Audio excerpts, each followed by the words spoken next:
But yeah, y'all are welcome to move forward if you would like. Thank you so much for coming here this morning for Breakfast of Champions, the real Breakfast of Champions. We're so very happy to have Lars Liebisch here with us. He originally from Germany, lives now in Boston with his wife and 2 beautiful children. And we're just honored. It's just our privilege to have Lars come, be willing to take time out of his busy schedule and leave his family and his home and come down here and share his wisdom and knowledge with us. Lars, I've never tasted anything Lars makes that I didn't just absolutely love. He's a great teacher. Just, but there's a lot of people that can cook, and I cook, and I tell people I cook, I don't do pretty. Lars cooks, he does pretty, and he's a great teacher. So, wow, he's just a very, very talented man, and we're just so very blessed to have him here with us today. Anyone here for the first time? I think I see mostly familiar faces. So glad to have you, Rachel, here today, and glad to have y'all back from South Carolina. They just made a weekend of it. So anyway, I just want you to remember, the Lord just woke me up this morning with this thought in mind. The steadfast love of the Lord never ceases. His mercies never come to an end. They are new every morning. So no matter what happened yesterday, we have new mercies, new love, fresh start every single day. We don't have to wait till January 1st to have a fresh start. We have a new one every single day. And I just want to praise God for that today. So let's pray. Thank you, Lord, for this time that we have to spend together. We thank you for this fresh start. We thank you for your love and your great mercy to us. We thank you so much for Lars coming here today and sharing his wisdom and knowledge with us. And we thank you for the food that you've given us to nourish our bodies so that we can be healthy and strong, and in everything we do and say, bring glory to your name. Thank you for this time. Bless the food and the hands that have prepared it. Bless Lars and every family represented here. In Jesus' name, amen. Lars Liebisch. Thank you so much. I mean, if anybody here is ready for primetime television, then it's her. Isn't it right? I mean, this is amazing. What an introduction. Thank you so much. Good morning, everybody. Thanks for coming up on this early morning and sharing our morning here in the kitchen and doing a little bit cooking. We are teaching you a little bit about breakfast this morning. We will have in the afternoon, in the early afternoon, a Thanksgiving dinner or Thanksgiving brunch class. So we will go through a variety of dishes in our Fissler products, and I am, as a chef, know this company and the products we're using here for many, many years. I've been cooking with pressure cookers and the Fissler pans and pots for the most time of my cooking career, and I do appreciate tremendously the quality of those products, and I want to share this with you this morning. And so we're going to start this morning with a variety of dishes. We will make a bread pudding. Yesterday we had a bread pudding with chocolate, and we used yesterday diced bread for that, and so the texture of the chocolate bread pudding was very unique. Today we are going to do this a little bit different. I will have bread pudding with orange and cranberries today, and we will use sliced bread. So we just make a different texture, a different layout of that in the dish later, so you will see how that comes out. That's number one we're going to do this morning. We are going to make a steel cut oatmeal in our pressure cooker. Now we all know oatmeal, if you use the rolled oats, it's really not a long time to cook. There's no worth in introducing the pressure cooking into that concept. It really just needs to be boiled, and then you let it sit for a moment. And some of you are already eating a little bit of it because we did a little test run earlier. I hadn't tried this very oatmeal, and I wanted to see how it tastes, how it turns out. Also, Sue has this wonderful mill here, and she showed me yesterday how she does this all by herself. We even have the oats, the ones you ate, they are just milled yesterday in the afternoon fresh, because she has those machines which are doing all those things. And of course she sells them, let's not forget about this part. So, that we are going to use the steel cut, because the steel cut is basically just a cut piece of the whole groat, and this means we have still the skin on, we still have the unbroken grain, and that means much, much longer to cook.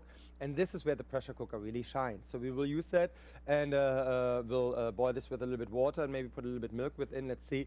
And last but not least, I want to make a nice frittata. I want to show you those wonderful non-stick surface frying pans, and there's always a little bit of a controversy about pans, and we want to talk for a moment about stainless steel versus non-stick surface frying pans, why either of them has their existence and why they're both good and what to use them for and how not to ruin those pans anymore, because there are a couple little tricks really, really important, but once you know that, those pans will last much, much longer for you. And we want to talk about this later on.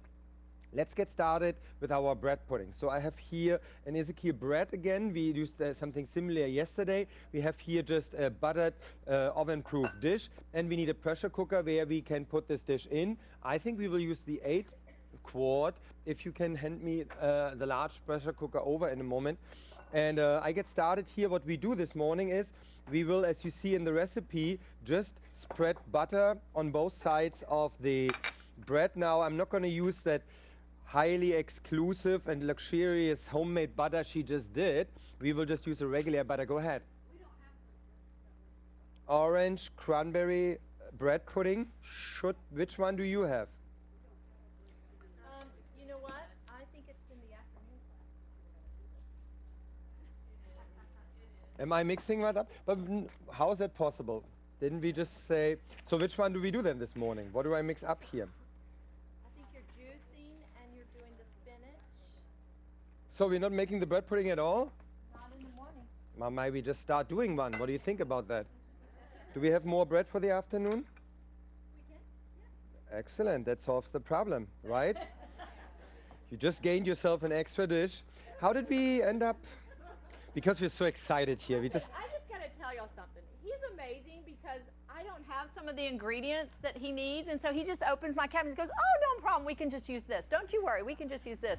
I would love to be able to do that. Just go, okay, fine, I can still make this dish with this and this and this. But this is what comes with cooking over time. If you keep on cooking for a certain period of time and you do this, you will get to that point that you see what you can replace with other things, substitutions. So what I say often in cooking class to people is, you're not going to get better in cooking if you try a new recipe every time you try something.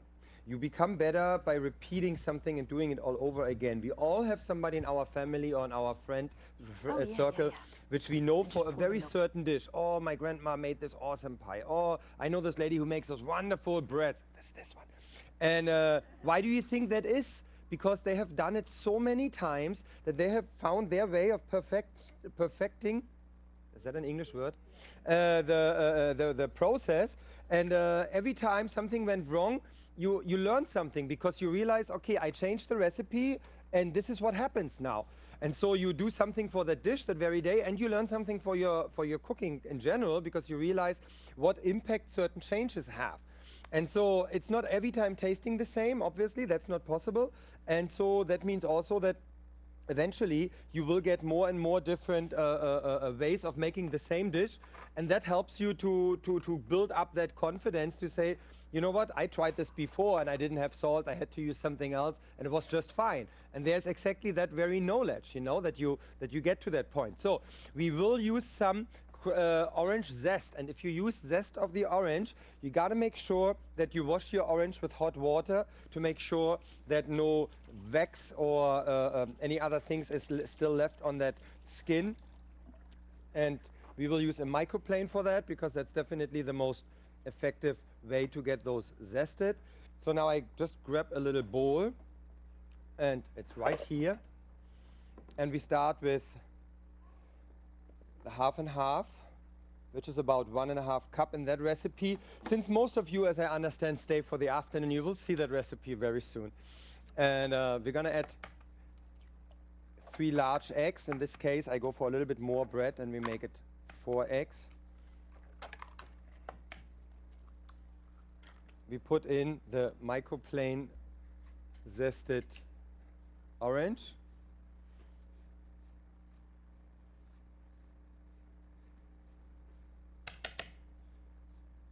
And you see, by having the zester on the top, I mentioned yesterday already, some saw that, I can actually see how much and where of the orange I remove, or the zest, so that I don't get into the white bitter pith part of the orange skin, which we definitely don't want to have in our dish. Is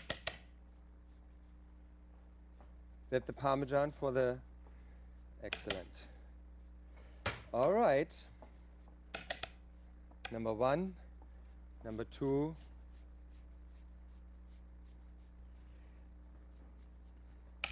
And here you can really use any kind of an orange for that. It really doesn't matter. We are going to add to this some dried cranberries. You could use for that very well tart cherries. And we mix that up. Obviously, my recipe calls for sugar. Your recipe most likely calls for honey granulate. And we have those here in abundance. And so put this right within, get some vanilla in there. Can be the liquid vanilla, or if you have, so you can use the mark of the vanilla beans. And there we have it already. That's pretty simple. Now we just start putting a little bit on the bottom.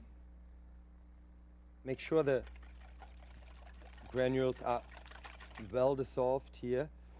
And then we just start laying the bread slices in there to make this a little bit more even. I actually cut them a little bit smaller. Put this all in. One layer, and then we add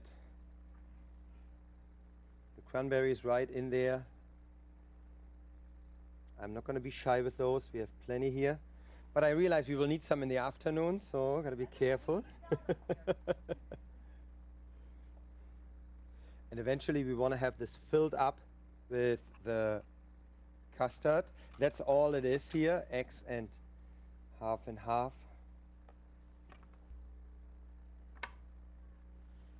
Oh yeah, that's going to be very tasty. You will like that. And it's much simpler than in the yesterday's version. We had the bread in dice and mixed it all into a big bowl, into a mix in the batter. And today we just put it together in slices. This is just an alternative of doing that. Thank you so much. So I have here my large pressure cooker. That's an 8-quart. That's one of my favorite sizes. It doesn't matter. Either way works. No problem.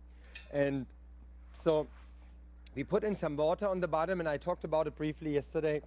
When we use the pressure cooker to create steam, it's important to have enough water. But if you put too much water in, then it's basically just takes much more time to bring it to boil and more time to bring it to steam. So it's just waste of energy and your own time. If you don't have enough water, then it might not steam well. So the recipe often calls for a cup or 2 cups. What I say, it's about a finger width, almost an inch on the bottom as a height of the water. That's what we look for. And if you have a little bit less than that or more, that's okay. But if you go too low, as I just mentioned, it just won't build up the pressure in a big pot. Now, if you have a smaller dish that fits into another smaller pressure cooker, then you can do the same thing in a smaller pressure cooker. This is just here the right size for the big crowd which showed up for this breakfast class here this morning. Thank you very much. So now all those Fissler pressure cookers come with a trivet which you need to put in the steaming basket. They all have one of those baskets within that, yeah, and they are stainless steel, not aluminum, so they are not going to discolor in the dishwasher or get rough on the surface, so that's really much better material. And we are going to put the bread pudding here in a moment. Let's put this right on top. Squeeze it a little bit. It really shall absorb all the custard.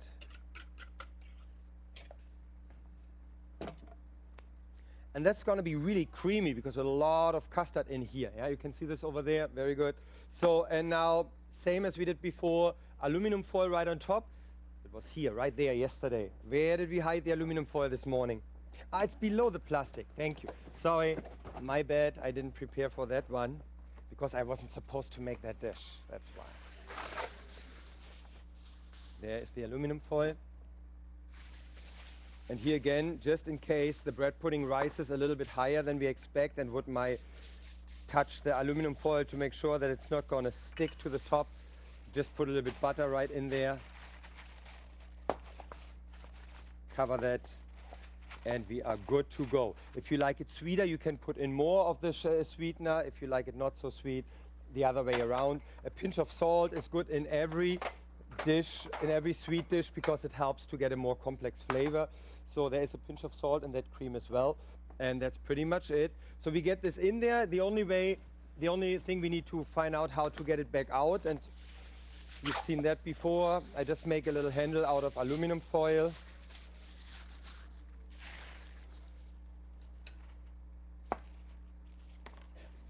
And there is our solution.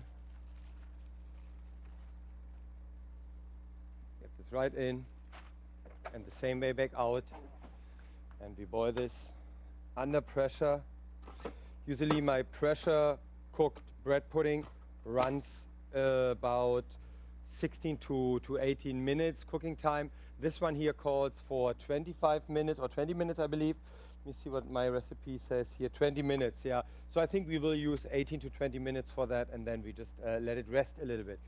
So to just really quickly recap on the pressure cooker for those who haven't seen it yet or haven't used this one, what basically happens in a pressure cooker, once the water starts boiling, it expels all the air which is still in the pressure cooker so that you only have steam inside.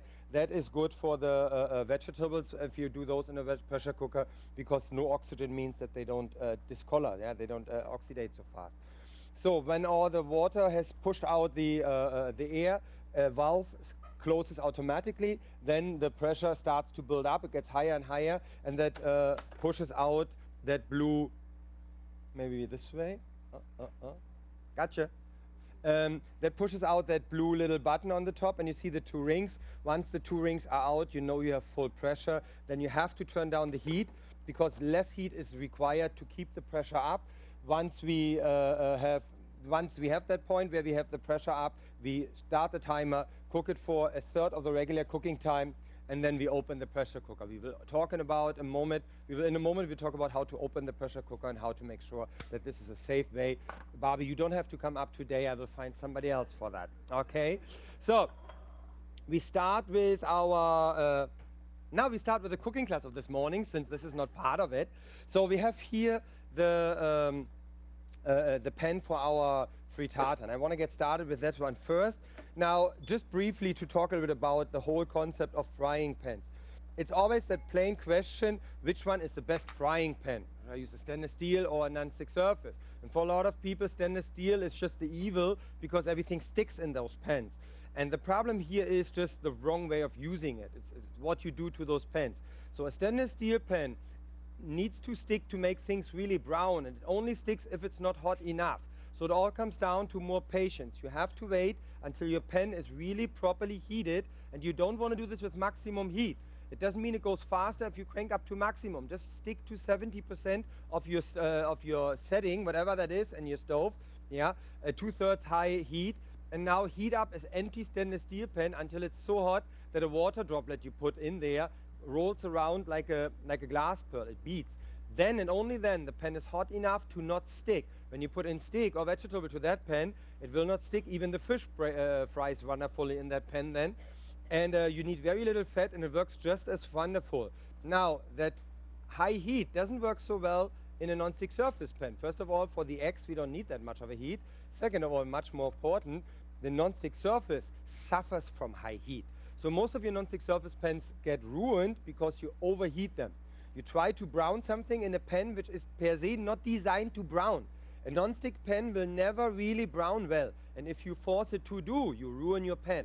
It's not the pan's fault that you use it wrong. Yeah. So let's just recap that. A non-stick surface pan, always with medium heat, so 50 to 60% of the heat is enough.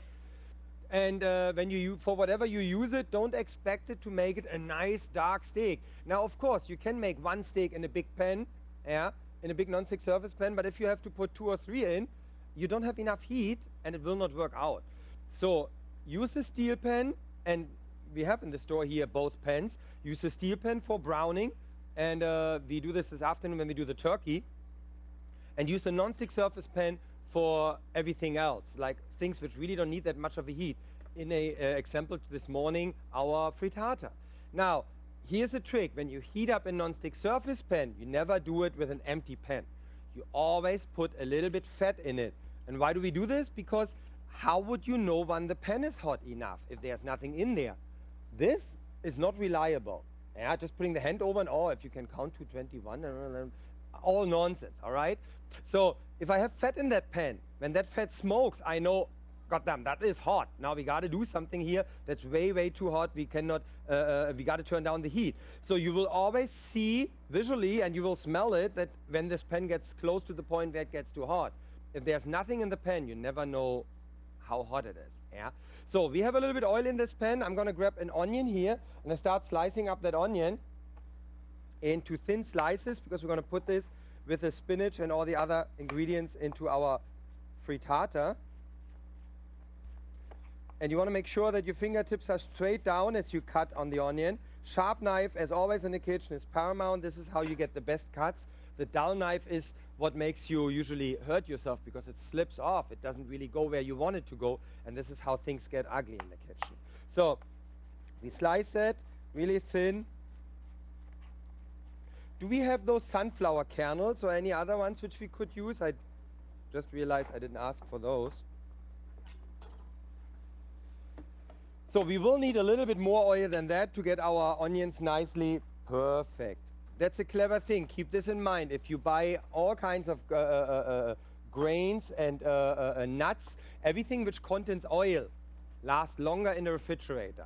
Because all the like nuts, almonds, walnuts, pecans, the sunflower kernels, if you open the bag and they stay at room temperature, after a couple of weeks they start smelling rancid a little bit, because there's a lot of fat in it, yeah, and that gets bad over time. So you're much better off keeping them cold if you have large amount. When I buy a bulk pack of something like walnuts or hazelnuts or kernels, I put them in the freezer and only get out what I need, and they can stay there for half a year or even longer without any problems. So we put in the onions, and we want to soften them up. So we just let them saute over a medium-high heat. At this point, we almost, yeah, the pressure cooker left on me started to lock, so it now starts to build up pressure. We will soon see the blue rod coming out and showing us the pressure. And I will need something to stir this. Here it is. So we don't want to forget to put a little bit salt in there for a good flavor. That always helps. Now, I often get that question in a cooking class, what do I think about those special salts? So real salt, Himalayan salt, and stone salt, and blue salt, and what's all out there. It's very simple.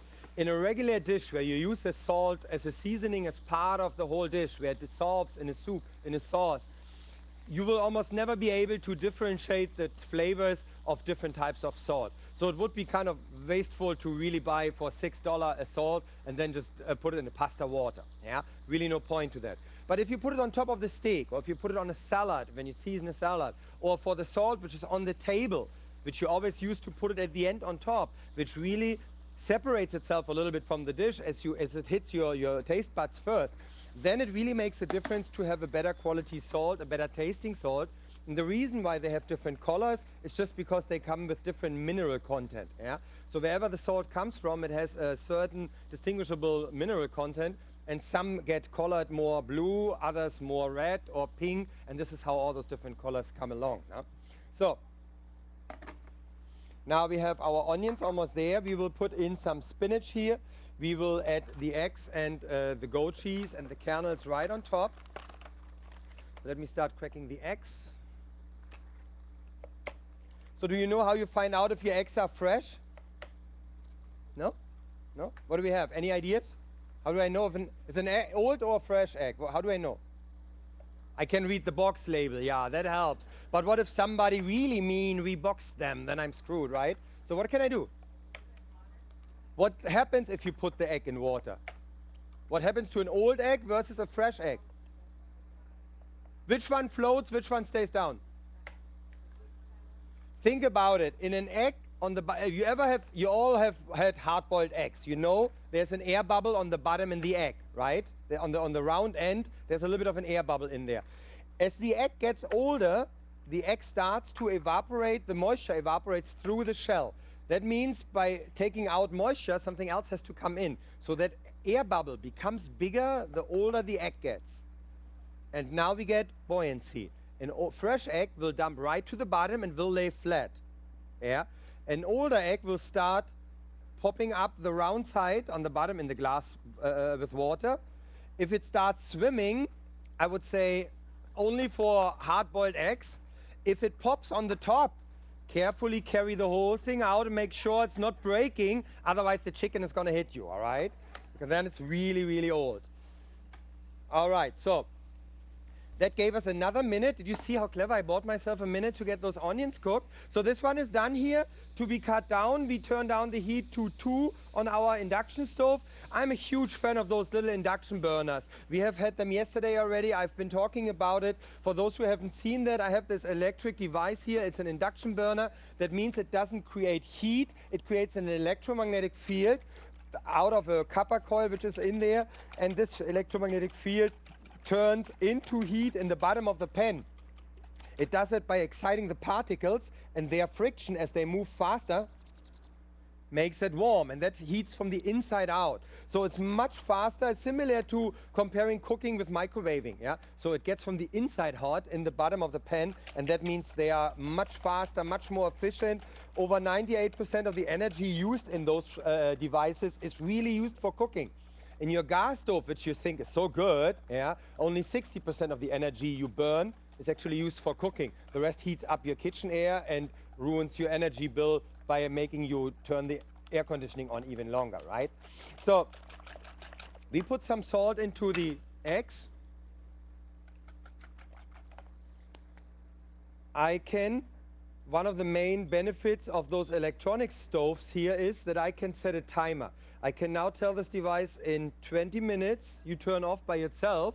So even if I forget to turn that off, doesn't matter. This one is doing it for me, and it peeps to remind me. So this is one of those really great things of modern technology that makes cooking much easier. I have been using an induction device like those right next to my gas stove for 4 or 5 years since we have the first ones with Fissler.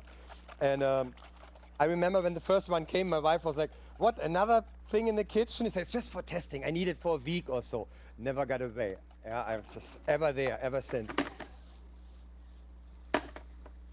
I'm sure you all have seen those commercials where she says, "Oh, it boils water in 90 seconds." If you have 2 cups in a large frying pan, it really happens that fast. It's faster than a microwave. Yeah? But of course, if you have 3 gallons, it takes a little bit more than 90 seconds.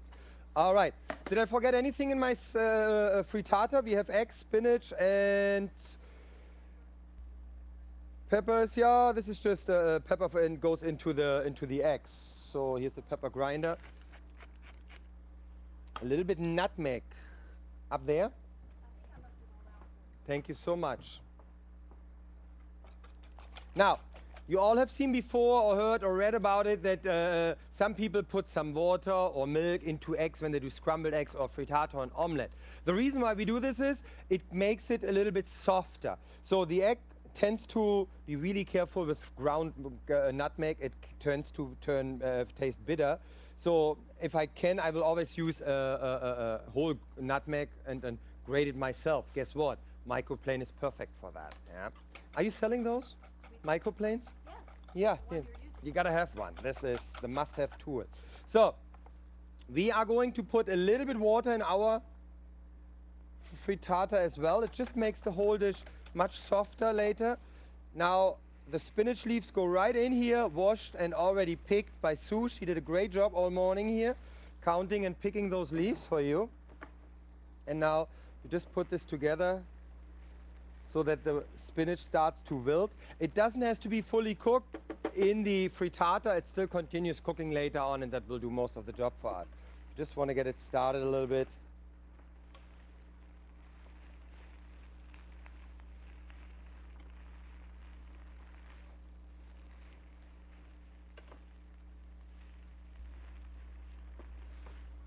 There we go. Let's not forget to put a little bit salt right on that one too. Now, one of the things in those pans from Fissler is that they have in all the pots and pans a very, very heavy, thick base. That makes it heavy to hold often for one, but it really is important for that very even heat distribution. So those problems which we call hot spots, where you have something in a pot boiling and in one corner it burns and on the other side not, you don't have those with the Fissler pot, because the very thick base will very evenly distribute the heat in the bottom of the pot. and gets it all nicely done. Now, important, if you have a gas stove, is that you always keep the gas flame under the pan. We all tend to believe, or we want to believe, that if we crank up the gas burner, we will cook faster. It's actually not true. If you look at the flame, if you crank up higher and the flame comes just out left and right, you actually cook slower, because now most of the energy will go into the air and much less into the pot. So make sure that at any given moment, even if you want to become faster in cooking, the flame completely remains under the pot or the pan. Otherwise, you just waste energy and need even more time. So we're going to put the eggs right in here. Now we see we cook all natural products here. We even have a bee in the kitchen proving that. Yeah. So you want to go back to outside here? You want to carry this out for a moment as long as you can. She will remain right on this for you. That was your fault. She's scared of you. Slow. Just keep on walking. Thank you. See you this afternoon. So we put the spinach in here. You can, in the first minute, stir this a little bit. This will speed up the whole process, the whole cooking process, because we get the already cooked egg mixed with the still raw eggs a little bit more. Now, the main reason why this works in a pan without any oven is my really heavy base here. That gives the heat a very even distribution, as I just mentioned. So I am going to finish that frittata right here on the stove. It's never going to see an oven. It doesn't need it. But in order to get cooked all the way to the top, we have to have a lid on it. And you want to have a good heavy glass lid for that. Now, we're not quite there yet with our frittata. There's some more. Did she leave us out there? Is she gone? The little bee? Good job. So here we have a yogurt cultured goat cheese. You see, Sue has all those fancy little things for you here. So we're going to put that goat cheese right into the frittata.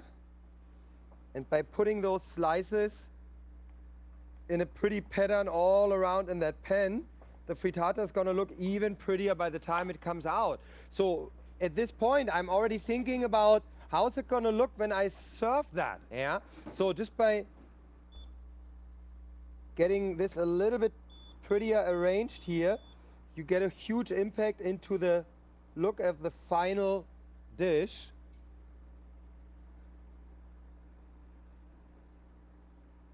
There we go.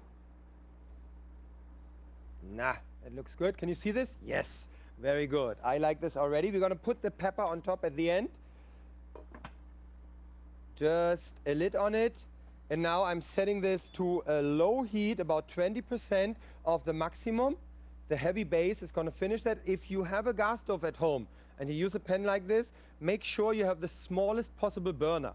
It's not enough to have the smallest setting on the big burner. You want to have the smallest burner. I'd rather have this a little bit longer cooked, but have it evenly cooked through and not burning on the bottom, because it can easily happen that you burn it if the heat is too high, and a gas burner can. This is one of the tricky parts with a gas burner. They're all great in creating the strongest gas burner possible, but when it comes to, can I have a really, really slow heat, then it gets tricky. It's either too much or it's off. Some of those modern gas burners have a simmer function where they turn on and off by themselves. If you notice that, if you have a new stove, a new gas stove, you turn it to the smallest setting, it goes like 20 seconds on, 30 seconds off, 20 seconds on, 30 seconds off. So this way, it's not broken, it just reduces the amount of heat, which is really good for simmering or for dishes like that. So it doesn't bother us if that takes a little bit longer. We are at 9. Yes, talk ahead. Thank you. Thank you. You see, I am already at the next dish. You like sunflower seeds, I can tell. Making sure they're in there. But thank you. Yeah, absolutely. And I'm not going to put too much in there. Really good. I already lost out of those. And there we go. So our next thing is, what we're going to do is we will take this off here and use that pot now for the oatmeal. And then we're going to boil some eggs to show you how that works. Let's go for the 4.5 quart for the oatmeal. Or let's go for this one here. Oh, let's go for this one. I think I'm going to put this one there, and we put this onto a trivy. What happened to those? Thank you. Ah, she knows where she has everything. I love it. Well-organized kitchen. We started this morning a turkey stock. No, not there. We just had the turkey bones from the turkey breast, which we're going to cook this afternoon. And so I decided to put it in a pressure cooker. And now we just let it slowly calm down and sit a while. I would like it to reduce more so that it gets more flavorful, bolder. Yeah? But I need the pressure cooker now, so that's it for the turkey stock. Oatmeal. So you can do it with milk, but in the pressure cooker, milk separates, it curdles. So if we cook this with water and milk in a pressure cooker, what happens is it most likely looks curdled, doesn't look so pretty at the end. Yeah? So that happens with almost all the dairy in pressure cookers. Cream, milk tends to separate if we cook it in a pressure cooker. So this is why we're just going to use some water here. I'm going to make this very simple. I grab a measuring cup and let's do this with 2 cups. The ratio is about, no, there's no point in keeping this one. The ratio is about, for the rolled oatmeals, 1 to 2. Yeah, 1 part oatmeal, 2 parts liquid. For the steel cut, it's more 1 to 3. It needs more moisture to absorb. So we're going to put 2.5 here as a part in. I don't want to get it too liquid. I can still add milk at the end. So let's add to that 2 cups. I will only add 5 cups water so that we have a little bit firmer oatmeal, and then we add some milk when we serve it. Find this, go ahead. What about almond milk? The Almond question milk? is, what if... In a pressure cooker, if it separates, it has a protein content. I have never tried it. I cannot tell. So find out. Let's just, if you have some almond milk here, I'm happy to try it. I would assume it will separate as well. Yeah? Because of the high protein content. That's the same with the soy milk. But it's not a given. Might stay better than regular cow's milk. No? So we put into this a little bit vanilla, a cinnamon stick, and a pinch of salt. I'm not going to put the sweetener in yet. That tends to make it burn faster. Yeah? So we can always put the sweetening in at the end when it's done. That's very simple. So we have here our cinnamon. If you don't want to have it turn brown, use a whole stick so that you can take it back out. It's a big pot. Let's put 2 in. Gets more flavor. Nope, not chocolate. Vanilla. And we bring this to boil. Then I close it and let it boil in the pressure cooker for about 3 to 4 minutes. Then we open it up and see, and if it needs a little bit longer, I can boil it open. But that's usually enough, even for the steel cut. And that's a thing, if you like the texture of steel cut oatmeal, where you still have more of that chewy little pieces in there compared to a rolled oatmeal, which always tends to become much more creamy and jelly-like almost, no? Then you always have to deal with the fact that it cooks so much longer in a regular pot, up to 25 minutes. Some people cook their steel cut. Really depends on how much you like it cooked. And that cuts down dramatically in a pressure cooker. Yeah? So here again, it's usually about 1/3.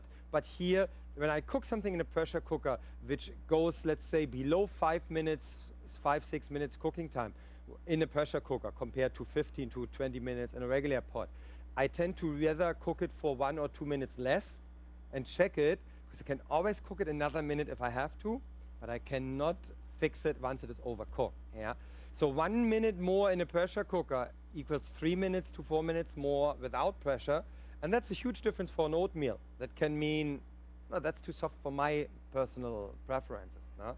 So don't forget a small pinch of salt just to balance and make this taste a little bit more interesting. Yeah? And as soon as it starts boiling, we put on the lid. That way I can keep on stirring. Since all the oatmeal pieces are on the bottom, yeah, it will take much longer for that water to boil really well and create steam. And that might not close the pot as fast as I want. And by that time, it gets already thick on the bottom and might burn. So by all those dishes where we have rice or oatmeal in a liquid which thickens in the pressure cooker, I prefer to first bring it to boil open. Once it boils, I put on the lid, I get instant lock and create pressure right away. And then I can instantly turn down the heat and so my risk of burning things are much, much lower, much, much better to handle. So in the meantime, I'm going to cut some apples, because what we're going to do is we will just put some apple pieces right into that oatmeal the moment before we serve it. Now, I think the recipe calls for raisins or cherries. What is the recipe on the oatmeal? Is there any or nothing? Well, you can use some dried cherries as well. Today we just go for the apples.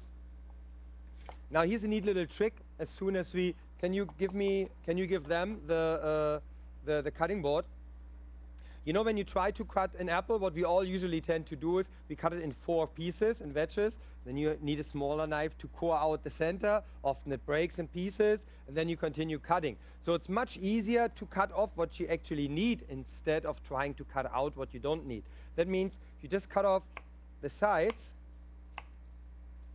There's everything we want, and there's all the trash. So with less effort, I get a much better and faster result here. This is the kind of stuff you come up if you have to do 100 of those in a kitchen. You got to start thinking, how can I do my job faster? And then we come to those things. All right, almost there. We can start cutting those in smaller slices. Just make sure you keep your fingertips away from the tip, from the sharp edge of the knife. Always straight down the fingertips. And keep in mind that a knife which cuts needs to move back and forth. For most people, cutting is something like squeezing the knife down. This is not cutting, not at all. Yeah? Cutting means pulling the knife through. And the more the knife travels, the sharper it becomes. So even your dull knife will do a sharper cutting if you pull it back and forth in the cutting. Yeah? And that makes all the difference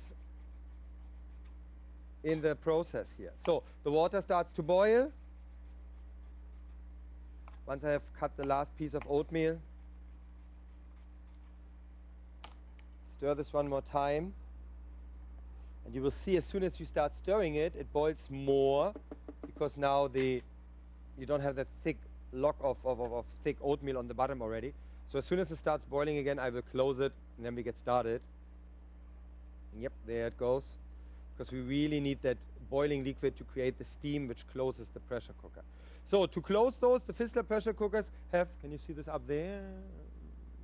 Where is he? Right there it is. There's a little lip on the side of the lid which says close, has a red dot. That red dot lines up with the red dot right on the handle. If you have them perfectly lined up, the lid just falls in place. Yeah? So if you have hard times getting this arranged a little bit, the older pressure cookers had more of those pieces here in the locking mechanism that made it a little bit easier to have it wrong set, and sometimes they stuck. The newer has only 4 now. The latest model of Fissler, the Wider Quick, is really much easier to close than the previous model. It really makes a difference. Yeah? So give those old pressure cookers away if you have already one, and buy a new one. All right, so we will put on our bread pudding a little bit decoration. We have some fresh leaves there. In a moment, as soon as I have another, this only needs 4 minutes. As soon as I have this burner, we're gonna start here making some, making our eggs there. So I'm gonna show you how you can prepare hard-boiled eggs or soft-boiled eggs in a pressure cooker. Now, technically, boiling eggs is not that difficult of a part, I would assume, for most people. But the one thing I want to show here is if you have really fresh eggs, if for whatever reason you can buy, or you know that the eggs you have are really, really fresh. If you're making hard-boiled eggs, it's almost impossible to get the skin off without ripping and tearing the egg white apart. And this is because at the youngest stage, at the freshest egg, the skin and the shell are much harder bonded. As the egg gets older, I talked about it, that it loses moisture inside. That skin, you know, when you can peel off the shell, but there's still a little bit of a skin below, that starts to separate. And so that is later much easier. An egg which is 2-3 weeks old is much easier to peel. But an egg which is only a couple days old, often when you make a hard-boiled or a soft-boiled egg, it's almost impossible to get the skin off without the shell off without breaking it. Our pressure cooker solves that problem. If you cook an egg or boil an egg in a pressure cooker, it really separates the skin inside from the shell, and they peel beautiful. It's very easy. So we're going to do this in a moment. We have some nice fresh eggs. I talked about earlier how to find out if the egg's fresh. Now in a supermarket, you're usually not standing there with a jar of water. Yeah, and it's really funny. I want to see those guys looking at you when you start putting all the, what? I'm just checking if they're fresh. So now here's what you want to look out for. Remember, there are 3 grades of egg in the United States. We have a system, eggs are graded by grade AA, grade A, and grade B. Grade AA is not only better sorted by quality, it has also determines age. Obviously, the hens in the big farms are not laying their eggs in those boxes. No, they don't. I have news for you, they don't. Yeah.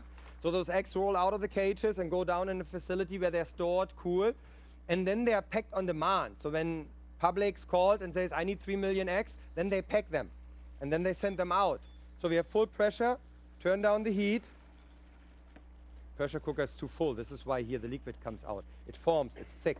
But we will be fine. So I turn this down and set this to 3 minutes. So, sorry for the interruption. So back to the eggs. What happens is the eggs get packed on demand, and so within those eggs you have older and fresher eggs. Just whatever they have, they pack up and send out. But if the eggs are grade AA, they cannot be older than 3 days since they've been laid.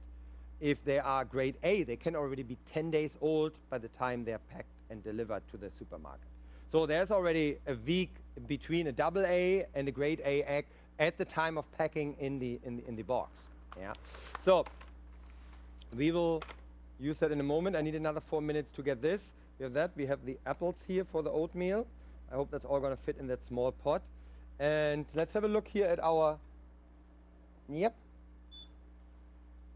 Getting there. Takes a little bit more time. It's a pretty big frittata. You're probably not going to use 12 eggs at home for a frittata. I don't know, maybe you do.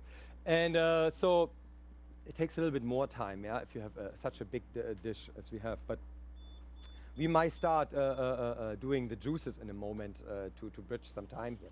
Okay, so here our oatmeal is ready, almost there. This turned just off, perfect. So we have here the pot with the bread pudding. Now, we can just wait and release that pressure naturally. That's the longest method of letting steam out of the pressure cooker. That means I just wait. Yeah? So it will cool down, the steam will be gone eventually, and you can open it. Right now, there is steam, right? Did you just... Come here, sweetheart, come to me. This is exactly what I was... Yes, you come here. Please, please. It's safe. I wouldn't get you up here if it wouldn't be safe. Please, please give me a hand here. So, now we got to find out how we open that up, and that's really not difficult. So, the easiest way to open that, or the fastest way, would putting it in the sink and put cold water. Can you come to me on this side? A big hand here for our guest. What's your name, sweetheart? Claire. Claire. My name is Chef Lars. I want you to open this pressure cooker for me. And all you need to do is you push this button in. Hard. Haha. So now the interesting part is I want to show you something else. Give me your hand. It's actually not as hot as you thought. No? So it's quite safe to get hit by that steam for a moment, as long as you don't do it for an extended period of time. What I tend to do is free facial. Yeah. This is how I keep those nasty little wrinkles and ties. Thank you so much. Big hand for you. We got a good helper here. That's all solved now. We can open our pressure cooker. You see, it really doesn't take long. The more water you have in that, the longer it takes to get that steam out. Another reason not to fill this half up if you just want to steam something.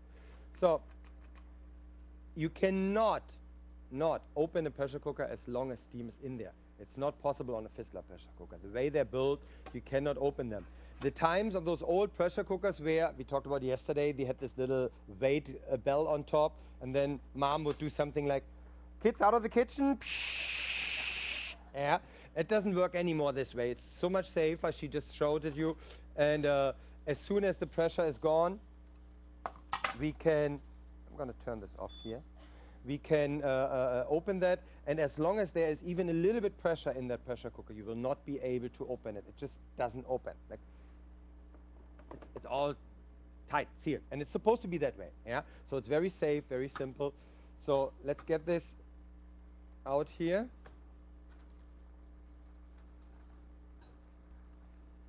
Make sure this aluminum handle is not going to tear. What is it? It's aluminum. That means it's only hot for 4 seconds, and now it's just aluminum foil. It cools down the moment. Yes, it was hot the moment I opened the pot. By the time you want to touch this. Now this here, it's of course gets much hotter, it stays much longer. But this is why this aluminum handle is so simple, so genius. As fast as it gets hot, it also cools down that fast. Might want to sit it on here. Thank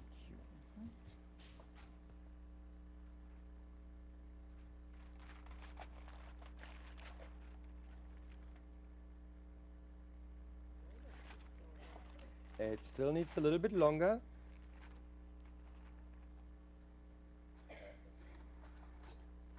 And so all we need to do is put this.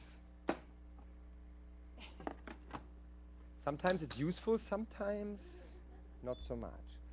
So, and since everything is still hot, that goes very quick. Within a minute, it's going to start boil again. I have pressure, and I can give it 5 more minutes, and it's really not a long delay, just checking it. But I knew now, okay, it needs more, and I can cook it a little bit longer, so that's actually safer rather than not to do that. So, as I can see on this one here, if I'm just showing this into the camera, yeah. You see, without even me opening, that the goat cheese starts to melt. The pieces are not square anymore, they're not round. That tells you it's pretty hot on the top, otherwise it couldn't have been melted, right? So we know that the egg is almost cooked, but since it's not a gas stove, it's an electric stove, the sides are still quite runny, so we just leave this a little bit longer. That was not so clever. Sorry about that. I kind of underestimated the heat on this one. So you have a mark. I left my mark on your cutting board. You know, you will always remember this glass. So, pressure is coming back up here.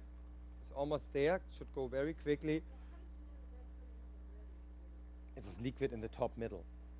Liquid. So if the custard was still liquid, literally, yeah. It's okay if the custard is wobbly, that's perfect, yeah. But if the custard is liquid, then we know, no, that's not gonna do it. So we just leave it in for 5 more minutes and try again then. So that good question, that really tells us here then that we're done. This should be ready by now. Now, this was really full. You all remember that we had it full to the top. If I start releasing that steam here, the whole goo is coming right out of the handle. So we gotta go with that under the cold water to cool down the lid, and then I can open it without all those problems. So that is really helpful here to know that there's another way of opening that. And that always happens when you have a relatively full pot, or when you have a very, very foamy, as usually a thick liquid in that. Yeah? And so the cold water is going to do this for us here, and within a moment's time we can open that up. And I think we're going to start getting that juicer to the front, because we will need it in a moment. So there is a significant sound. It's already gone. Cook that just a little bit No, more. I will need this for the eggs. So I will have to cook this maybe a little bit more, but particularly I also need it for the eggs. So let's see if that is what we like it to be. We stir this. Now, just to show that we boiled oatmeal without stirring it for more than 6-7 minutes in the whole process here. Is the camera on that? You saw that there is a clean base. You see that? It's a complete, clean, clear bottom. No sticking, no burning, because it was a really, really low heat. By the time we cook with pressure and the heat is turned down, we set down to 20% of the energy, so it's not going to burn. So that's really, really helpful. It smells wonderful of the cinnamon here. So let's just give it a quick test with a spoon to find out how much. Oh, thank you. Let me talk about this in a moment. Good question. It has bite. I like that. It's good. Very good. We need sweet. How much sweet do you like?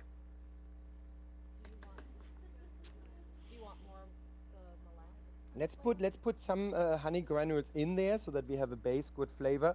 And then I give you, we have two really, really cool things here to make this more interesting. Sue made yesterday, a couple days before.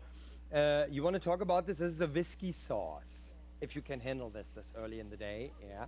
It's from our cookbook by Judith McLaughlin, our Irish, local Irish chef. This is a shamrock and peach. This is amazing.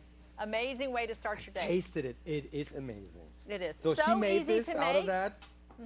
And so we'll just top it with a little. So I'm going to put some sweet in here. That's a big pot. We're going to need a certain amount. It's sweet. So, and the rest comes from the sauce. And we remember that we want to put some apples in there as well. And you can boil it for another minute if you want so with the apples. That way they would become softer. Or if you just like it crunchy, have that crunch apple in there, just leave it as it is. For a more rustic look of it, you can even leave the skin on. If you have a red-skinned apple, it looks much prettier than those green. But even the green Granny Smith apple goes well for that. And so we have the apples, we have the oatmeal. Let's give it another try here on the flavor, if that is sweet enough. Oh yeah. So everything else comes from that sauce. I don't want to make it so sweet that you don't taste that wonderful whiskey sauce anymore, okay? Go ahead. This is the honey granules. Yes, the sucanat with honey. Which I thought when we get a little bit of a break, I think we've got plenty of time in this class, I will go over sucanat, honey granules, sucanat with honey, and the powdered. Okay? Sounds Unless you've got a minute now. No, whenever you're ready. Sounds good to me. Okay. Here's what we're going to do. I hand you this over. You guys fill that up. A pinch, and remember to go a little bit higher. Yep. You all, here's the thing, everybody. We all have seen on television that the chef does this. And the reason for that is, by doing that, everything falls much more evenly, and with less salt or less sugar or whatever you have, you get a much more even result in seasoning. Versus if you do something, can you give us the cutting board? If you do something like this, you end up with a chunk here, a chunk there, and nothing in between. So if I want to get cinnamon on something, and we all know how much you can, because it doesn't flow well. It's a powder, it always, a little bit, oh, too much. So she has those wonderful little, how are they called? Pump and spice. Pump and spice. So let me do this on a piece of, on something white. So if you just push the button, it gets out a portion, but you see that's still too much for a small taste like this. If I do it from here, I get this much more even spread. So just by getting a little bit higher, that's the whole trick. So you get this. Okay. Go for it. You have it. Okay. You guys set that up. That's all done. And if you want, you can pour some milk or some cream on top. If that is, but it does. You really don't need it with the whiskey sauce. Everything is there we need with the whiskey sauce. There's butter in the whiskey sauce, as I assume. Yep. Yeah, of course. Of course. So now let's move on quickly here. And let's get this. Thank you so much. Do you need to warm? I don't know. Do you need to warm this again, or no, is it still liquid? No, it's all good. right, very good. So, last but not least, smaller pressure cooker, 4.5 quart. Here we're going to use this one again. Ooh la la.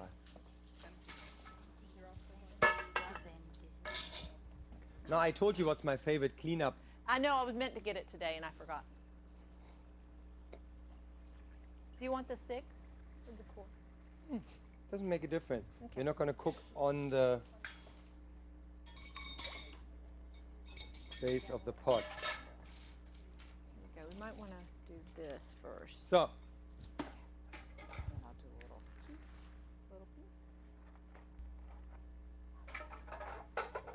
you put the eggs in there. That's too much. If you don't have that Yeah, steaming just hold inset, it up high. if you don't have a steamer That's inset, okay. I'll leave it. and you want to do this in a pressure cooker, the last thing you want to have those eggs rolling in and back and forth. If you only have 2 or 3 eggs, they can break just by bringing them over here.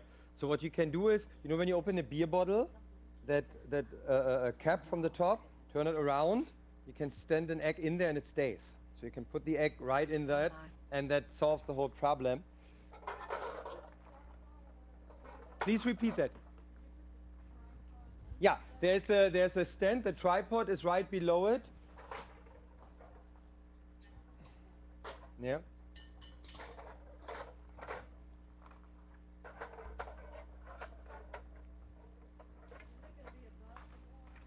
Yeah, it's not touching the water at all. The steam is going to do the whole job.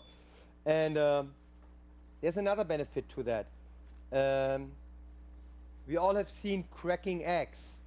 And what happens is if you put the egg into the boiling water, it cracks because it's that quick change, yeah, of temperature. And since the steam warms them up slower, they usually don't crack. Yeah, there might be. I always put 2 more in case one cracks, but it should work. So the lid is here. For a hard-boiled egg here, we let it boil for 6 minutes and let it stay until the steam is gone. The more water you have in there, the longer you have to wait until the steam is gone. So just put in really just finger wide up, yeah, and then finger with high the water level in the bottom of the pot, and that's it. So we bring this to boil. As soon as we have pressure, we set it to 6 minutes. If you want to have soft boiled eggs, you only boil it about 3 minutes, and you do instant release. So then you don't wait, because if you wait longer, it turns into wax eggs, so like the medium boiled eggs, and whatever you want. And it makes a difference between fridge cold eggs or room temperature. So I do this I take the eggs out earlier, have them at room temperature. That shortens the cooking time. If they're in the fridge, it might take 30 seconds longer to get to the point where you want them, or even a minute. So our frittata, ha, yeah. Where is the? Can you move it in the middle for me? Does everybody see that? There it is. So, how does that look? Yeah, you get it. He's playing in the back there with his joystick, and you get all the pictures here. So, very well. So here's a trick. First of all, I get rid of the water. You want to wait a couple minutes, and I leave this open so that it doesn't get more wet. You want to wait a couple minutes, which makes it shrink a little bit, and that pulls it off the pan, so then it comes out easier. Don't try to cut it at this very moment and serve it. Another problem is we have still such a high heat inside of the egg. It just boiled a minute ago technically, yeah? It's still cooked. That if I cut it now, steam comes out. And that means it's a less moist dish, so it's drier by the time you eat it. So let this cool down before you cut it. That helps a lot.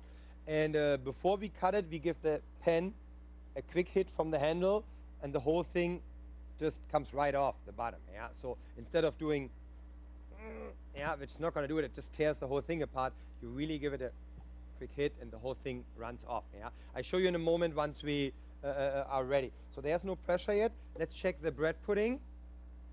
How's it going? Looks good. You know what? We have awesome. Did you hear that? Wicked awesome.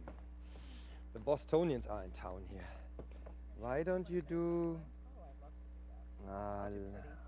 Yes, we do pretty. You see, some people here do pretty, and some don't. She said. Did you hear that? Some don't. Wow. You got to be careful. She's the one writing the checks, so you want to be careful. All right. So I'm going to bring out now, because I want this to sit a little bit. I want a couple minutes before you get all the food. Don't you worry. Just got to give it another minute. Let's bring out the favorable tool of the second half here, our Hurom juicer. Do you want that still there?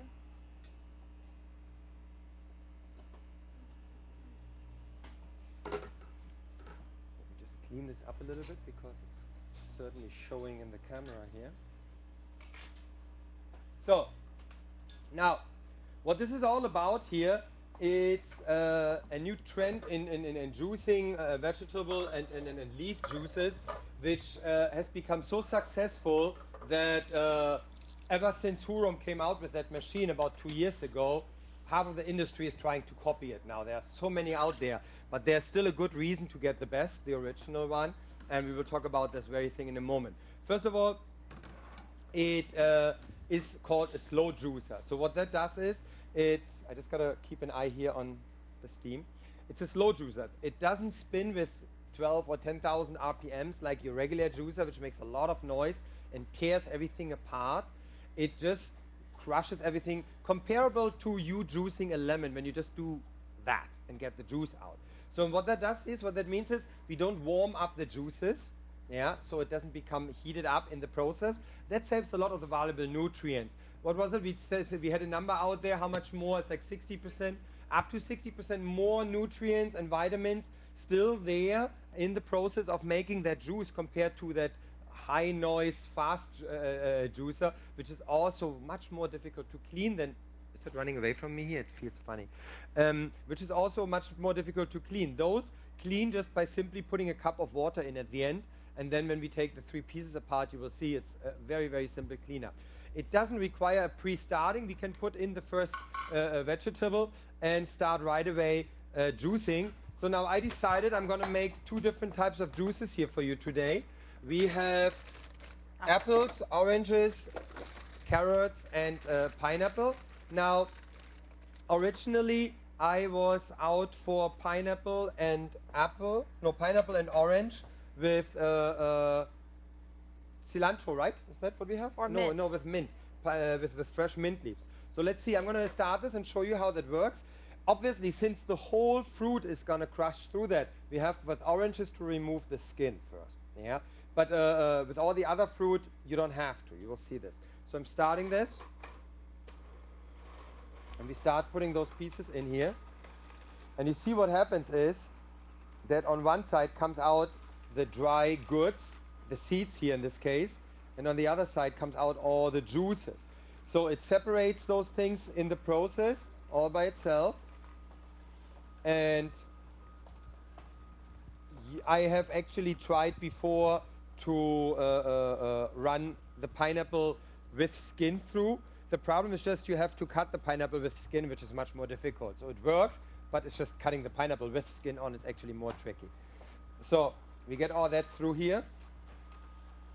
Now, right in the process, I'm going to add to that This is up. some. All right, we have the pressure on. We go down.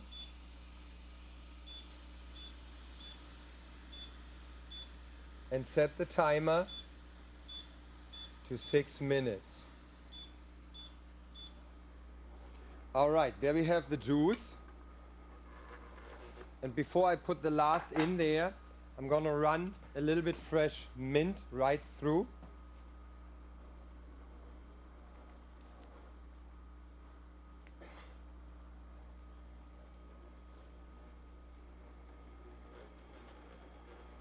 Put more fruit right on top, and that just adds a little bit of that wonderful mint flavor. Most of the mint comes out on the side, but the flavor is there. You can, if you want, cut the mint in really, really thin pieces and put it into the juice so that you see the green dots. Really pretty. So you see how much juice comes out of those 2 bowls. So that's one of the other benefits. We have about 30% more juice coming out of the same amount of fruit. So you get actually much more juice out of everything. How is the bread pudding? The rice pudding? Somebody's dancing in the bed. Oatmeal. No, it's oatmeal. I'm cooking too many things here. Thank you, the oatmeal. So this is pretty definitely done. We want to stop this here. And another thing is that the juice is not going to separate as much as it does in any other juicer. So you see that we have here now the juice not like where you have in a regular juicer often like a very thin liquidy part and a little bit pulp on the bottom, and it all starts to separate. That stays much longer in that very state here. And so what we're going to do is we just pour you guys here a little sampling. You want to grab a tablet, Tray. tray, thank you.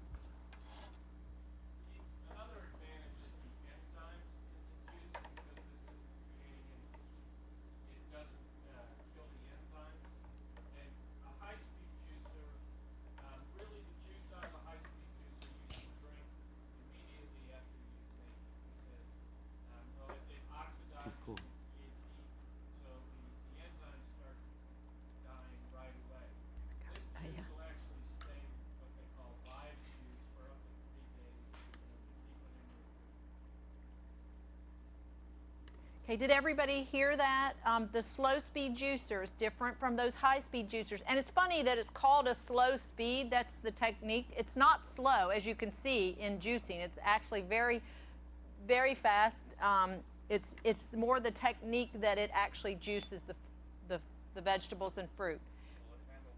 It will handle wheatgrass, yes. The That's question one of is, those interesting things too. Good question. So he just mentioned that enzymes in the juices are very delicate regarding temperature. In the high-speed process, enzymes are killed instantly almost, so you have to drink the juice right away.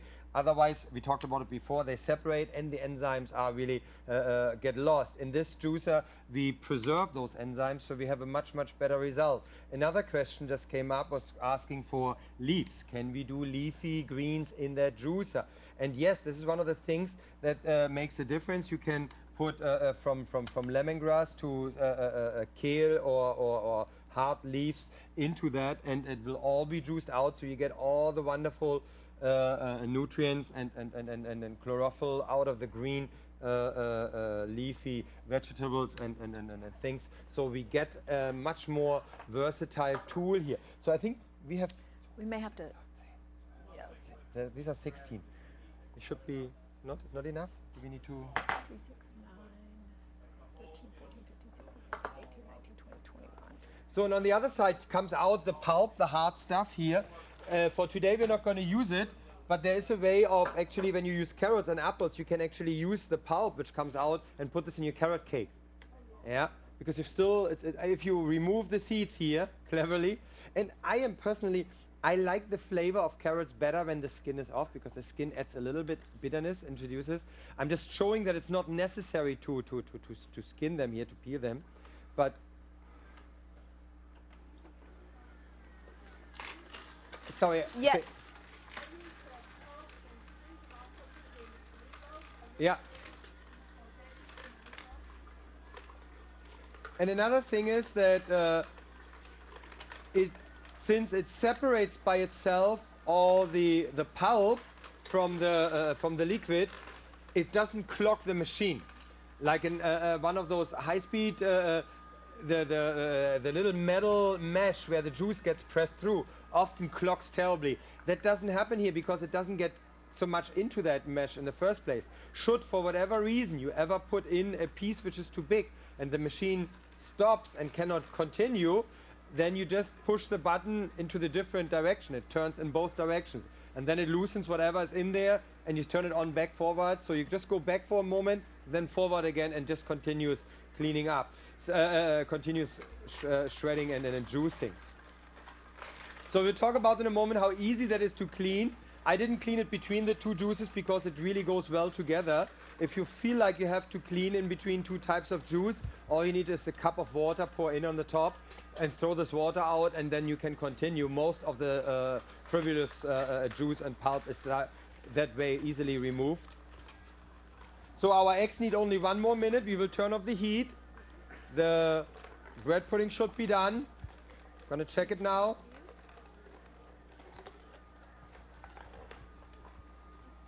Gonna make a good amount of juice here for you guys. That's a healthy morning, isn't it?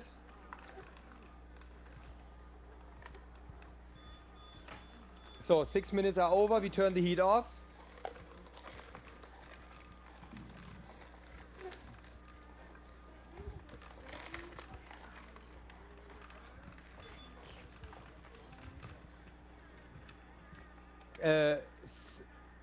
If I when I put in the mint, it just basically crushes, get out whatever is on juice in the mint, and then removes the pulp with on the other side.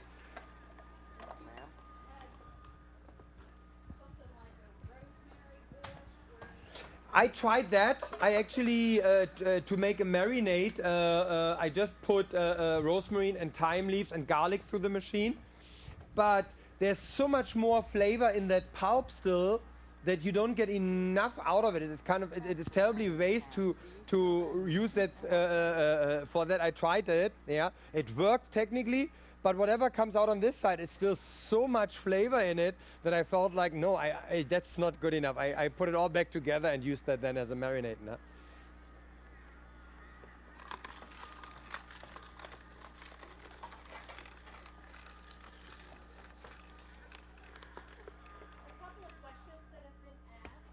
About some of the utensils that Lars are using.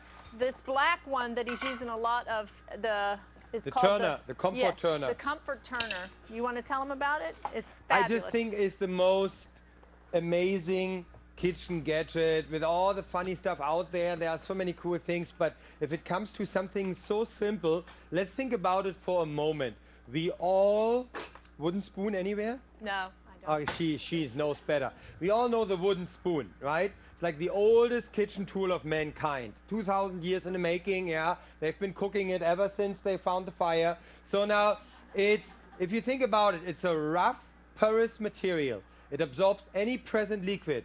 Today you put it in your carrot soup, tomorrow you put it in the fish fond, the next day you put it into this oatmeal where it's sweet, and in between, after absorbing all of those, you put it in a dishwasher where it absorbs soap from the dishwasher. Now how yummy is that?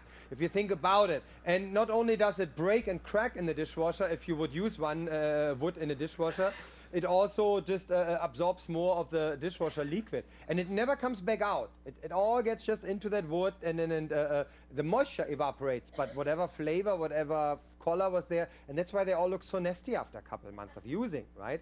Now, this is plastic. It's not non-porous material. It can go in the dishwasher, can go in any dish. It will always perfectly clean up. But not only the cleanup, which is really much more important than that. If you think about it, what do we use it for? We use it most of the time for stirring, right? And when it comes to stirring, the concept of stirring is that you make sure that nothing stucks on the bottom. Most people think stirring is something like just moving the soup. No, no, no. Stirring means going all the way to the bottom and stir around once to make sure nothing stucks there. Now, how good and effective is a tool which is round on the bottom like a wooden spoon in cleaning up the base of a pot? All you do is you draw lines with the one tip of the wood. In a firm spatula, twice that, and you have really covered the whole surface of the bottom of the pot. You get everything cleaned up. So I find it much more effective to stir, to scrape, and of course, it's plastic. You cannot leave it in a really hot pot, empty pot, for an extended period of time. But guess what? If you do this with wood, it burns.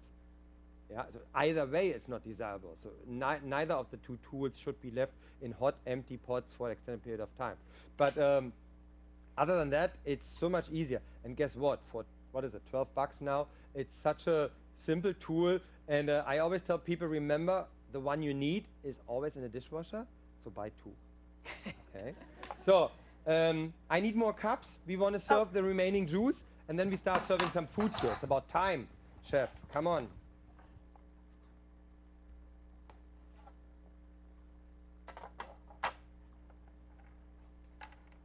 So to make that juice, yeah, they can. To make that juice a little bit more fancy, I am grabbing here some cilantro leaves. And we do like fancy, don't we? Yes, we do. Yeah. Especially when you're here. And we like pretty. Yes, we do.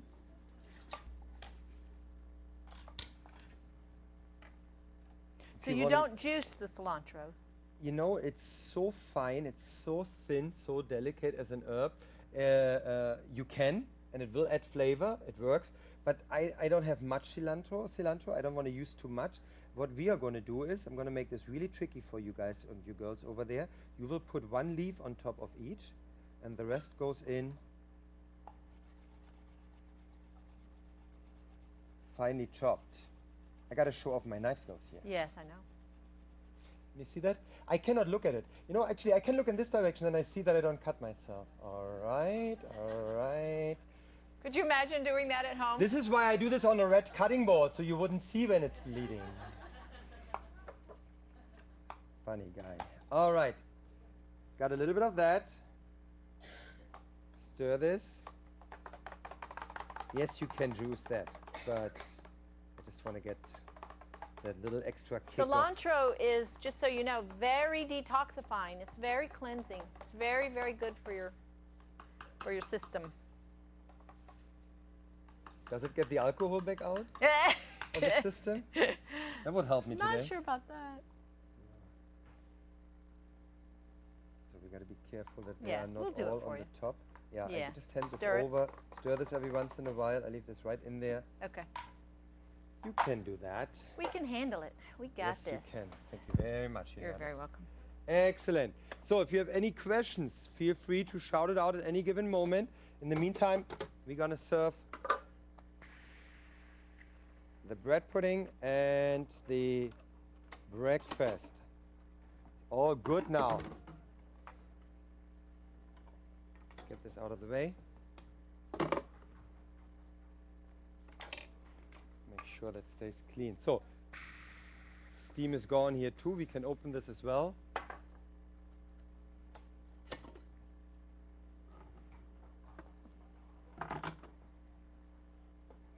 And if you have hard times peeling them as they're still hot, then you can of course rinse them in cold water.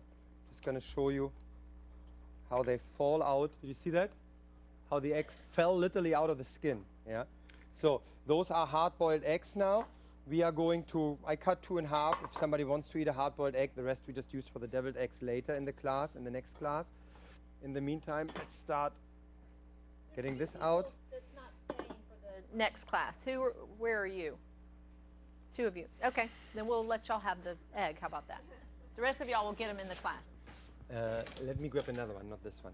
Okay. It's ripped. So I mentioned earlier, in order to get this off the pan, just do that rather than shaking the whole pan. This way it really, you saw how it started moving right away? Oh, yeah. So it comes out very easily. We use that wonderful versatile churner and cut the hole right with it. Ooh, yeah. How many do we have? 21. Yeah. How did you get up to 21? There, wow. It's here, 25 actually. So then let's do this in little. Are you number 24 to 25? Yes, yes. Ah, I see how that works. Yeah, I see how you work. Yesterday he gave away all the cheesecake. It's not happening today. We were all over there going, I know, yeah. I know, thanks. I love you guys, but not that much. It was like,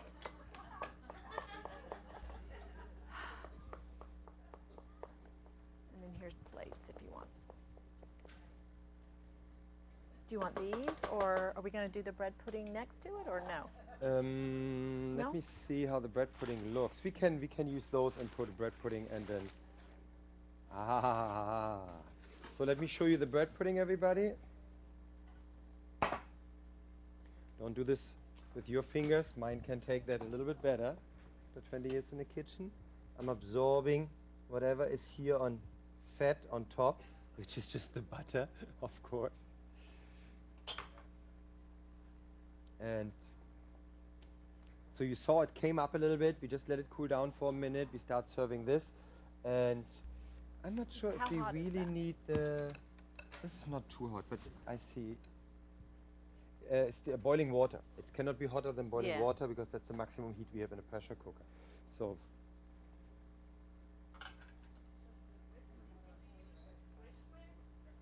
no, it was stale. It was the Ezekiel bread from our bakery, and it was baked on Wednesday. So, just still pretty soft. So that's a very beautiful, nice little frittata dish here. And I will see that within a minute. Our bread pudding is soft. It's cooled down a little bit, and we might just put a spoon of bread pudding right next to it. That saves us dishes and does something for the environment, right? This is too soft. Too soft in the middle? No, the spatula is too soft. You see how this firm Fissler spatula, on the other hand, scraps it up just perfect. Now, he did like our new ones. You did like this one pretty good. Yeah, I do like but this wouldn't be working either because it would be... it's hot. Yeah, but the shape of it... No, not for that, no. Yes, because it's but round. This is our newest edition. Gadget. And it's made in Australia. Oh, that makes it worthwhile now. Yes. But I like the fact that it does the design of it so it doesn't touch the counter when you set it next to the stove. And it is hard, and it's become one of my favorites. I still love my switches for where they work. Rarely do I use these anymore. You know, I just use these. that. Yeah, I find that those silicone spatulas, the old style, they are just good to clean out a dough bowl, to really get everything off the bowl. But when it comes to stirring something, they're just too soft. They don't even give you a good feedback if you try to find out is something sticking on the bottom of the pot, because they're so soft, they just rub right over it, yeah? While this firm spatula will always give you better feedback. What's going on the texture on the bottom of the pan or the pot? So, 4, 6, 8, 10, 12, 14. Yeah. Germans are in the town. Yeah. We're done with this now, right? Yes. For the moment.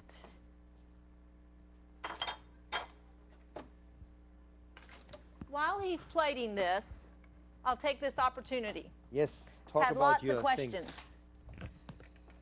Sucanat with honey. Where do I use which one? General rule of thumb, Sucanat is the brown one, those of you that have seen it. I use that in place of brown sugar, 1 for 1. Again, it's just a suggestion. Use your own thinking. If you want a richer, not quite as sweet flavor and you want some of that molasses flavor in there, then use Sucanat. Like oatmeal cookie recipe that calls for white sugar, brown sugar, I will probably use all Sucanat because I like the richer flavor that it gives. So there's some, use your own discretion there, but that's the general rule of thumb. Honey granules, Sucanat with honey, same thing, but that's your white sugar substitute. The difference in our product here, the Sucanat with honey with the green label, is organic. Honey granules is the same product, but it's not organic, okay? Sucanat, just to clear up the confusion here, Sucanat is a trademarked brand name, okay? It's made, the product is made for them, and but if we get that product not from the makers or if we don't get Sucanat, we can't call it that. It's made by the same people, but it's Sucanat is a trademark. Diapers and Pampers. Yeah. They're all diapers. Yes. And we all call them Pampers, but actually only the Pampers are Pampers. Right? Yes. Okay. So that's the confusion there. So honey granules and Sucanat with honey are the same thing. Now, honey granules are not just evaporated honey. Okay, it's not just crystallized honey. There is a product on the market that is crystallized honey, and that is evaporated honey. But the Sucanat and the Sucanat with honey and the honey granules products, they are a sugar cane product. It's the juice of the sugar cane, the syrup extracted, and then the moisture evaporated off. You get your Sucanat. With your honey granules or your Sucanat with honey, they remove some of the molasses and add a mild honey to that cane juice syrup and then evaporate the moisture off. Is that clear now? Does that help? And in recipes, I have found 1 for 1. So for all your holiday baking, it's very easy to substitute these products for your brown sugar and your white sugar. It really, really doesn't change the recipe, the texture, other than I believe they're a little healthier. There we go. One other product that we do have is we now have a powdered honey granules. This does do a little better in making your icings and things like that. Because of the granulated products that these are, they just don't dissolve very well, and so a lot of times you'll have it grainy in your icings. Even with the powdered honey granules, I do find that I have to cream my butter and sugar, or my honey granules, let it sit for a minute, because you're going to go, this is really grainy. But then in just a minute, you whip it again, and it'll be really smooth and silky, just like your regular icing. All right. Ooh, do y'all want a little whipped cream on your bread pudding? Can you explain your non-stick or not the bad kind of non-stick? That's okay. With all the chemicals A little whipped cream on the bread pudding? All right.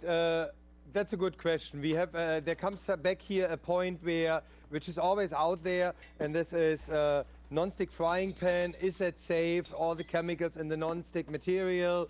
We all know the red flagged word Teflon. Yeah, you can buy, but don't buy the Teflon.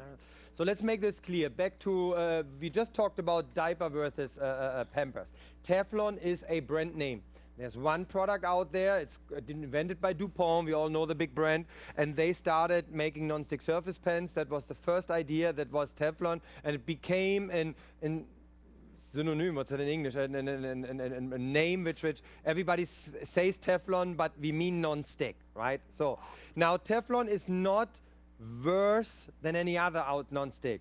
Now, it is true that some of the non-stick materials today better in there because of longer lasting than the Teflon back in its time was. And Teflon is still there. They still make it. They still sell pens which have Teflon in it. Now, what is the big problem in the first place? Let's talk about the whole concept of non-stick surface versus stainless steel. If you roll a piece of paper and cut a piece off and eat that, is that healthy? Is it dangerous? Not really. Nothing's going to happen. It gets dissolved and the rest comes out and that's it. If you burn that paper, aka a cigarette, and you inhale the smoke and then you eat the black ash which falls off of the front, you think that is good? Now, this is definitely not good for your body. Now, here's what it comes down to. Your non-stick surface in the first place is a total a safe product. As it is on that pen, it's just fine. Nothing's going to happen. Even if you would scrape a piece off, would somehow ingest it, nothing sticks to it. It's not dissolving. It comes out the way the same state it goes into the body. But if you overheat your pen to the point where the non-stick surface starts to burn and it smokes, yeah, and you inhale that smoke, then you recall the paper part now, yeah? So you inhale as you burn the pen, the fumes, and eventually that burnt non-stick material will come off that pen, and now that's not good for you. Bottom line, as long as you use your non-stick surface pen properly and make sure not to overheat it, you will be safe, and it's safe to use it, yeah? And there's no proven study no study out there which proves that the non-stick material in that state as it is when you buy it is causing any they couldn't sell those pens if they would be unhealthy for you. Yeah, this is after all America, FDA, you have to put a disclaimer on an iron. Hey, it's hot. Wait a minute, I have to think about that actually, yeah, really. You have to put a disclaimer on an iron in this country when you sell it, telling people it's getting hot, you can get burned. So, do you think they could sell a pen which is poisoning you? You couldn't in this country. But here again, if you misuse it, if you ruin your pen by constantly overheating, you will eventually do harm to your body, or statistically you can. It's not like you will, you might. So, bottom line, back to the topic. Non-stick surface pen, medium heat, always a little bit fat in there, and use them for things which do not need to brown. Yeah? Don't try to force to do them things which they're not made for. Yeah? Not that it's not possible, it's much, much more difficult, and you risk that you overheat the pen. For browning, you use the stainless steel. And we're gonna, later in our next class, I will use a stainless steel pen, like this one here, which has just a higher rim, but still it's a steel pen, yeah? Because that's a skillet for the pressure cooking, it's a pressure skillet. So, and I will use that very skillet here, and we will fry meat brown in it, and you will see that it in the beginning sticks a moment. After a minute, when it's nice and brown, it comes off, and all it takes to get that effect is patience to wait until this pen is hot enough to fry in it. If you use, bear with me for a second, good part. If you use the pen too cold, it doesn't matter if you have a lot or a little oil, it will stick anyway. But if you have this pen hot enough, you don't need that much oil to the point that you need no oil. I can make a pork chop without any fat or a steak in that pan. But does the steak turn into a better steak if I have some oil in the pan? Yes, it will. It will become browner because the fat is what transports the heat in all the places, in the crevices and the little spots everywhere. So oil is helping us to make this all crispy and brown and therefore flavorful and better looking. So that means you can use that without fat for certain dishes, not for everything, yeah, for certain dishes. But as a chef, I'm telling you, you need the fat for the flavor, yeah. Personally, and as a trained chef, I'm telling you, fat is not evil. Yeah? Fat is our friend in the kitchen as long as we know how to use it. Yeah? And you need it for certain effects. It creates wonderful flavors, wonderful colors. Some fats better than others. We all know that butter is the fastest browning fat. Yeah, but you cannot use regular butter for frying because it burns. So you have to clarify it. You have clarified butter. Or on the other hand, an olive oil gives us a wonderful flavor for certain dishes, but not for everything. And so using fat in the right amount at the right temperature is helpful. It doesn't mean you have to pour the fat with the steak out on the plate. Yeah?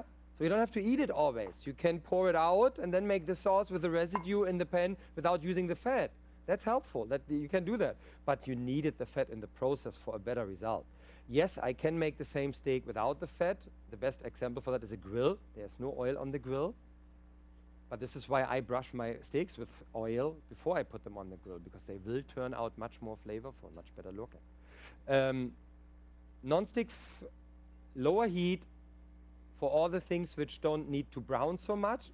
Stainless steel for everything which needs a high heat to become really brown. All the meats. I prefer fish in stainless steel over every non-stick surface. It depends on what fish and what dish. Yeah. And a lot of the vegetables, I'm much faster sauteing in a non-stick surface pan. You really want to have a vegetable really, really, really dark brown, right? So in addition to that, not overfilling. Most of the problems come when you overfill the pan, because now you cool down and you don't have a frying effect anymore. It just turns into bubbling, into boiling. Does it answer the question? Awesome. Go ahead. Yeah. Yeah, come around, come around. This is Joel Kasperzak. He is our representative for Fissler. He's who helps us get Lars here and introduce me to Lars. And he's driving me around. He's earning a big applause for that. Here. Yeah.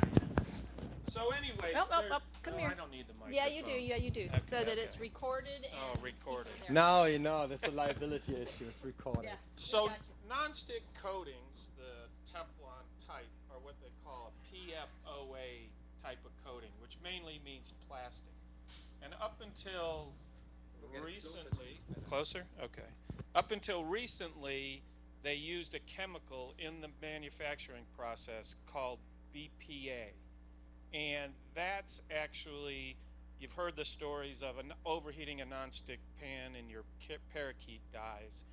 That's what happens with that chemical. But in the last couple of years, and actually Fissler was the first nonstick to not use the BPA in their manufacturing.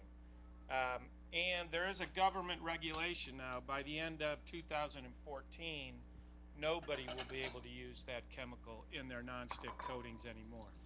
And pretty much all the major manufacturers now have gone away from using that chemical in the manufacturing process. Thank you. So, but Lars is correct that if you overheat your nonstick, it's gonna become stick. Yeah, exactly. It loses its properties if you continually overheat it. So just to clarify that, because there is a lot of misinformation out there about, oh, we can't use those plastic coatings anymore because they're dangerous.